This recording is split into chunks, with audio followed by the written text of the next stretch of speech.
عقیدہ توحید والے لوگ تگڑے مضبوط. بس بات ختم کرنے لگا ہوں. رومیوں نے نا حضرت عبداللہ بن حذافہ رضی اللہ تعالیٰ عنہ کو قید کر لیا تھا حضرت عمر کے زمانے میں. بڑے دلیر تھے. نوجوانوں ایک بات آپ سے کر دوں, جس آدمی کی نظر میلی ہو یا وہ لقمہ حرام کھانے والا ہو وہ بزدل ہو جاتا ہے. اچھی طرح سمجھ لیں. جو سمجھتے ہیں ہم دلیر بنے دلیر, ایک انہیں نظر پاک رکھنی چاہیے, دوسرا رزق پاکیزہ کھانا چاہیے. کبھی بھی وہ کمزور نہیں پڑے گی. یہ بس دل کی تختی پہ لکھ لو. خوددار بنو گے تو تمہاری عزت بڑھ جائے گی, ہاتھ پھیلاؤ گے تو ختم ہو جائے گی. حضرت عبداللہ ابن حذافہ بڑے دلیر تھے, میدان میں لڑ رہے تھے رومیوں کے خلاف. تو 1000 فوجی تھا اور عبداللہ ابن حذافہ اکیلے تھے, لڑ رہے تھے. چونکہ وہ اقبال نے کہا تھا کہ مومن تو بے تیغ بھی لڑتا ہے سپاہی, اس کے تو ہاتھ میں شے کوئی نہ ہو تو پھر بھی لڑتا رہتا. لڑ رہے تھے, 1000 بندے نے مل کے گرفتار کیا, قابو نہیں آتے. میں کہانی نہیں سنا رہا, حضور کے صحابہ کی شان سنا رہا ہوں. یعنی 1000 بندے نے, ہمارے بچے اللہ خیر فرمائے, انہوں نے موٹر سائیکل ایک ٹائر پہ چلانا سیکھ لیا ہے. باقی کوئی دنیا کا کام وہ باہر جا کے کریں گے, پاکستان میں نہیں کریں گے. ہر چوتھے بیٹے سے پوچھو آپ کیا کرتے ہیں, کہتے کاغذ جمع کرائیں باہر جانا. تو جب جاؤ گے تو چلے جانا, یہاں تو کچھ کرو. کچھ نہیں ملتا تو ریڑھی لگاؤ, کچھ نہیں ملتا تو کریانہ ڈالو. ایک پیشہ دنیا میں برا ہے, وہ ہے ہاتھ پھیلانا. باقی کوئی پیشہ دنیا میں برا, حضور نے تو تعریفیں کی ہیں محنت کر کے کمانے والے. سنو دوستو, عبداللہ ابن حذافہ جب گرفتار کر لیے گئے تو روم کے بادشاہ نے کہا اسے قتل کر دو, لیکن اس کا وزیر کہنے لگا بندہ بڑا قیمتی ہے, ہم 1000 تھے تو قابو نہیں آ رہا تھا, اسے کسی طریقے سے اپنے لشکر میں شامل کرو. اس نے کہا ٹھیک ہے, 2-4 چیزیں ہوتی ہیں جن کی وجہ سے بندے قابو آ جاتے ہیں. وہ پتے پھینکو. ٹھیک ہے, جناب عبداللہ ابن حذافہ کو بلا لیا تو بادشاہ کہنے لگا تیری مرضی کے پیسے, معاذ اللہ تو اپنا دین چھوڑ کے ہمارے دین میں آ جا, ویسے تیری مرضی کے. حضرت عبداللہ ابن حذافہ چاروں طرف عیسائی ہیں روم کے, اور اب جکڑے ہوئے ہیں زنجیروں میں. آپ اس کی بات دیکھ کے تو ہنسے, مانے لگے یار تو بڑا ہی بیوقوف ہے, کس نے تجھے بادشاہ بنایا؟ کیا مطلب؟ آپ ماننے لگے او خدا کے بندے تو مجھے پیسوں کا لالچ دے رہا ہے, میں نے پیسے کمانے ہوتے تو میں کاروبار کرتا, میں تو تلوار لے کے میدان میں آیا ہوں, مجھے پیسے نہیں چاہیے, نبی کے نام پہ شہادت چاہیے. میں شہید ہونے آیا ہوں تو پیسوں کا لالچ دے رہا ہے, پیسے تو میں کاروبار کرتا.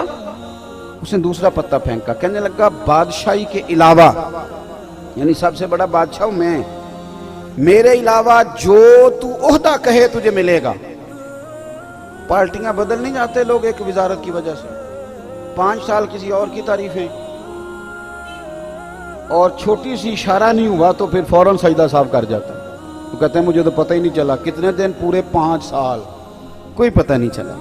یہ کمزور قومیں ایسا کرتی ہیں. نظریاتی لوگ اس طرح کے, شرم آتی ہے اس طرح کی باتیں کرتے ہیں. جو نظریاتی لوگ ہوتے ہیں وہ بکاؤ مال تھوڑا ہوتے ہیں. میرے بھائی غور کیجئے گا, کہنے لگا میرے علاوہ جو عہدہ تجھے چاہیے ملے گا. آپ پھر مسکرائے, فرمانے لگے یار تو مجھے کس عہدے کا لالچ دے رہا ہے, میں نبی پاک کا صحابی ہوں, اور حضور کے صحابی ہونے سے بڑا دنیا میں عہدہ ہے ہی کوئی نہیں. صحابہ تو وہ صحابہ تھے جن کی ہر صبح شام ہوتی تھی, خدا کا قرب حاصل تھا, نبی کی دید ہوتی تھی. اب اس نے غصے میں کہا اس کو قید کر دو, کل اس کا فیصلہ کریں گے. نوجوانوں غور کرنا, یہ ہے عقیدہ توحید و رسالت کے ماننے والے لوگ. بادشاہ کا وزیر کہنے لگا مجھے نہیں ایک موقع دیتے؟ کہا وہ کیا؟ کہنے لگا میری بیٹی بڑی خوبصورت ہے, میں کیا کروں؟ میں تو اس ملک میں رہتا ہوں جہاں کا نوجوان لڑکیوں کے اسکول کے آگے کھڑا ہوتا ہے, کالج کے آگے کھڑا ہوتا ہے. ڈھیر ساری بچیاں پڑھ سکتی تھی, اس لیے ماں باپ نے کالج سے اٹھا لیا کہ مسلمانوں کے بچے تنگ کرتے, یہودیوں عیسائیوں کے نہیں, ہمارے اپنے. یعنی دل کے پھپھولے جل گئے سینے کے داغ سے, اور دیکھو میرے گھر کو آگ لگ گئی, گھر کے ہمارے بچے. اور یاد رکھنا جس کے گھر میں بیٹی ہوتی ہے نا, میں نے اپنے سر پہ کبھی بڑے بال نہیں رکھے, چھوٹے سے بال رکھتا ہوں. میری 7 بہنیں.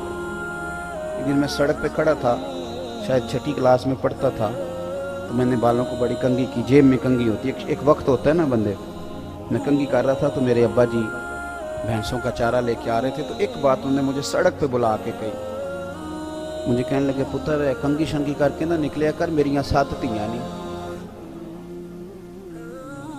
اگر تو کسی کے گھر دیکھے گا تو پتہ نہیں کیا بنے گا۔ بس ختم ہو گئی بات، کبھی بال ہی نہیں رکھے، ختم ہو گئی بات اس کے بعد، اور کبھی خیال ہی نہیں آیا۔ یہ آپ اپنا گھر محفوظ کریں گے اگر آپ کسی کے گھر کی حفاظت کریں گے۔ بھائی حضرت عبداللہ ابن حذافہ کے بارے میں وزیر کہنے لگا میری بیٹی بڑی خوبصورت ہے، رات کو سجا سنوار کے بیٹی کمرے میں بھیج دی، لیکن سیدنا عبداللہ بن حذافہ ساری رات نفل پڑھتے رہے۔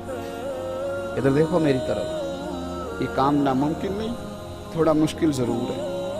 آپ کے ذہن میں بن جائے نا کہ یہ چیز حرام ہے، یہاں کلک ہو جائے تو اس کے قریب جاتے بندے کو کہہ آتی ہے، لطف نہیں آتا۔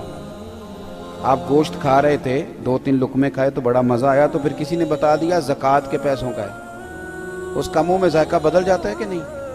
چلیں ایک اور مثال دیتا ہوں، آپ کھا رہے تھے بڑا مزہ آ رہا تھا تو کسی نے کان میں کہہ دیا حرام جانور کا ہے، پہلے مزہ آ رہا تھا لیکن جب اس نے کہا حرام جانور کا ہے تو کیا شروع ہو جاتی ہے نا، الٹیاں آنے لگتی ہیں نا۔ کیوں کہ آپ کے ذہن کی یہاں فٹ ہو گیا ہے کہ حرام چیز کھائی جا سکتی، تو اگر یہ ذہن بن جائے نا کہ یہ حرام کام ہے عورت کی طرف جانا، تو پھر بھی انشاءاللہ قریب جاتے آپ کو لذت نہیں آئے گی، آپ کو کیا آئے گی کہ یہ میرے لیے جائز ہے، بس یہاں فٹ کرو کہ یہ حلال ہے اور یہ حرام ہے۔ عبداللہ ابن حذافہ رضی اللہ تعالیٰ عنہ کے سامنے بٹھا دیا عورت کو، ساری رات وہ کہتی ہے میں بیٹھی رہی، آپ ساری رات نفل پڑھتے رہے۔ صبح کا وقت ہوا تو وہ بی بی کہنے لگی تو بندہ ہے کہ جن ہے، انسان ہے کہ فرشتہ ہے، میں ساری رات بیٹھی رہی تو نے دیکھا نہیں؟ تو آپ فرمانے لگے نظر جھکا، میرے ساتھ بات نہ کر۔ کہا تو نے دیکھا کیوں نہیں؟ کہنے لگے کیسے دیکھوں، میں مدینے والے رسول کا ماننے والا ہوں۔ صبح دروازے پر دستک ہوئی، وزیر نے دروازہ کھولا تو بیٹی سے کہنے لگا بیٹی کیا بنا؟ تو کہنے لگی پیچھے ہٹ، تو نامحرم ہے، میں تو مدینے والے کی غلام بن گئی ہوں۔ اس نے کہا کس طرح؟ کہنے لگی جس کے غلاموں کی یہ شان ہے، آقا کا کیا درجہ ہوگا؟ پھر بادشاہ نے بلایا، کڑائی میں تیل گرم کیا، کہنے لگا انہیں جلا دو۔ جب کڑائی میں پھینکا جا رہا تھا تو آپ رونے لگے، تو بادشاہ پوچھتا ہے ڈر گئے ہو؟ فرمانے لگے ڈر نہیں گیا، سوچ رہا ہوں ایک جان ہے، کاش میری ہزاروں ہوتی۔ او کچا رنگ للاری والا جیڑا چڑھدا تے لیندا رہندا، اے عشق تیرے دا رنگ محمد چڑھ جائے پھر نہیں لیندا۔ حضرت عبداللہ ابن حذافہ رضی اللہ تعالیٰ عنہ کی یہ بات سنی تو بادشاہ کہنے لگا ایک شرط پہ چھوڑتا ہوں، میرا نہیں دل کرتا کہ تیرے جیسے بندے مارے جائیں۔ فرمایا شرط کیا ہے؟ کہنے لگا چل یار کچھ نہ کر، نہ تو نے پیسے لیے، نہ عہدہ لیا، نہ عورت کے چکر میں آیا، نہ موت سے ڈرا، اس طرح کر میرے ماتھے پہ ایک بوسہ ہی دے دے، میں کبھی کہہ سکوں۔ آپ فرمانے لگے چلو یہ بات قابل قبول ہے، یہ کر لیتے ہیں۔ عقیدہ توحید و رسالت آپ کو جوان کرے گا، آپ کو تگڑا کرے گا۔ آپ تو ہر وقت کے مومن ہیں، مومن کی تو سانسیں بھی چلیں اس کے رستے میں، خالص اس کی رضا میں، تو اس پر بھی اللہ اجر عطا کرتا ہے۔ تو اپنے آپ کو مضبوط کریں، اپنے عقیدے کو، افکار کو مضبوط کریں۔ جب یہ مضبوط ہو جائے گا تو زندگی آسان ہو جائے گی، آپ کا اٹھنا بیٹھنا چلنا آسان ہو جائے گا۔ دعا کرتا ہوں جو میں نے کہا میرا اللہ قبول فرما لے، جہاں بھول گئے اللہ ہم سے درگزر فرما۔